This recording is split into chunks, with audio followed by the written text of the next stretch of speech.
when it came to a lot of like race issues, I never really heard like Asians in the discussion in like mainstream media as like that wasn't really typical. I'm not even well, no, I am disappointed, but I'm just like not it wasn't like that out of left field for me is what I'm trying to say. Leaving the house, I would think about like, oh, like Asian people are getting targeted. So it sort of made me realize that I was appreciative of the fact that like people can't identify me as like, oh, you are clearly white or clearly Asian or clearly this race or that race. So they're not immediately stereotyping me. Versus like if you clearly are a certain race, you become profiled. It's a lousy thing to say, but it's like kind of almost in a way being thankful that I'm a Japanese American versus other Asian Americans, just for the fact that Japanese culture is sort of revered and put on a pedestal much more so than other Asian cultures. You know, the attitude toward Japan has changed because Japan went from being, a mortal enemy to an ally now. And also its products went from being bad products to being some of the best products. For a while, the Japanese products were really bad after the war. I mean, they were not good products. In the 50s, they were the cheap products, cheaply made. But in time, the Japanese quality got better and better and better, ironically, based on a concept developed by an American that the Japanese adopted. So that changed over the years. It went from, oh, their stuff is terrible, to their stuff is better than ours, better than the American stuff.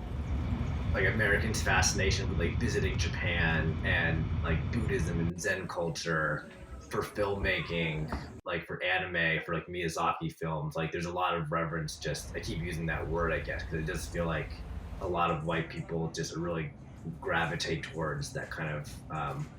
There's like some more purity and like craft and kind of minimalism, and sushi is a great example of people are willing to shell out lots of money for sushi, like $10 for a bite of sushi, and then you could spend thousands of dollars on it. But then no one wants, like if you go to a Chinese restaurant and the bill's $150, people are going like they just haven't been like culturally programmed to kind of accept that.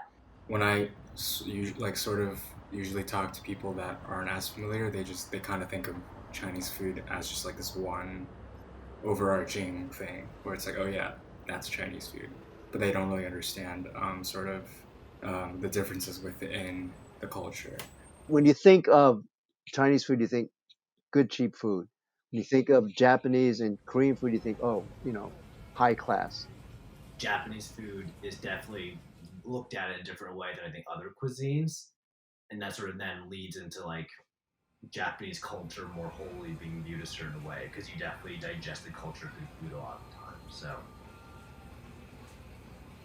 They would have assumed you back in 1982 you were Japanese and you were hurting the auto industry.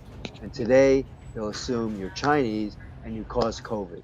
That's the point that needs to be made, that whatever differences in our identities and ethnicities don't matter to the people who are attacking us because they look at us as being one and the same. I think it's hard to change others. It's easier to change yourself. It really just comes down to like the individual. Like, are you going to let your, sort of ignorance be your identity, or are you going to make the effort to, try to educate yourself? If you tell people about the history of Asians and Asian Americans in this country, about the railroads, about the Exclusion Act, the internment of Japanese Americans, the valor of the 442. If we learn about each other's history, I think that would be helpful in educating people and understanding that, hey, we're all people. A lot of us have suffered, there are things that are unfair. Because like it doesn't matter how much like someone else tries to educate you, if you're not going to have an open mind, willingness to learn about other cultures and the nuances of different aspects of like Asian culture.